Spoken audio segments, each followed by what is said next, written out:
That's a lot of homes heated, a lot of water warmed, a lot of gasoline refined for Ohio families. Now, the way forward also includes continuing our policy of sensible regulations. For our part, ODNR must continue to regulate the oil and gas industry in a manner that creates the greatest protection for Ohioans and our environment while providing a regulatory framework that allows the industry to grow. Every Ohioan should expect that of us, and Governor Kasich demands that of us.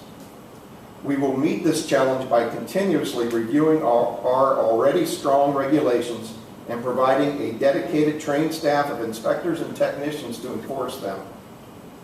This is one of the reasons that the proper analysis of these production numbers is so critical. These numbers and what they mean for our future are the key in determining our regulatory next steps, whether that includes hiring more inspectors or adjusting our regulation to meet industry growth. For example, we need to make proactive, not reactive laws. We are working with the Ohio legislature and the industry to identify regulations that can and should be updated. We are working with our counterparts at the Ohio Environmental Protection Agency and the Ohio Department of Health to evaluate whether there are any public concerns over having technologically enhanced naturally occurring radioactivity material, or TNOR. TNOR is a radioactive material that's already in the ground, brought up by part of the drilling process. We do not know of any problems currently associated with TNOR, but we want to be ready if there are.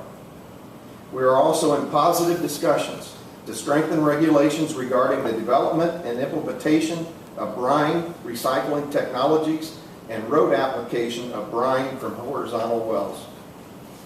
Now, we also need more frequent data reporting. The oil and gas industry continues to find more efficient ways to tap this great natural resource our country possesses. It is crucial that we continue to progress with the industry so our staffing levels and regulations are current and effective. As oil and gas production grows, we need to receive these production numbers more frequently. This will allow us to adjust to the growing need and not fall behind from a regulatory standpoint. This is why we have proposed legislation to require production numbers for the Utica wells to be submitted quarterly instead of annually. Ohio lawmakers see this need as well, and they concur with this necessary step. We also need a more sensible tax policy. Governor Kasich believes Ohio's income tax is too high and our oil and gas severance tax is too low. I met with numerous drilling company officials representing major companies of the Utica Shale. None of them said they would leave because of an increase of severance tax. In fact, if companies leave Ohio for another gas-producing state, they would find severance taxes or associated fees that are as much as twice as high as what the governor has proposed. We believe it's important to become more aligned with other states on this issue. I hope I made my message clear. We believe the Utica Shale play in Ohio is the real deal, and that it has already brought unprecedented growth in oil and gas production, and it's going to produce staggering amounts of oil and gas in the future. We also believe ODNR is well positioned with the laws, the staff, to regulate this industry and to protect Ohioans, the land they own, the air they breathe, the water they drink. We are well positioned because we are the experts, we enforce the laws, we gather the data, and we monitor trends in the industry. Now, I'm proud to have the perfect person in place to lead this charge, and that's Rick Simmers.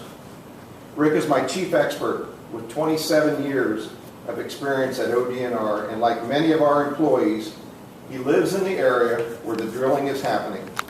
Rick is going to dig deeper into what these numbers mean and why his teams are succeeding in their mission to protect Ohioans and the environment.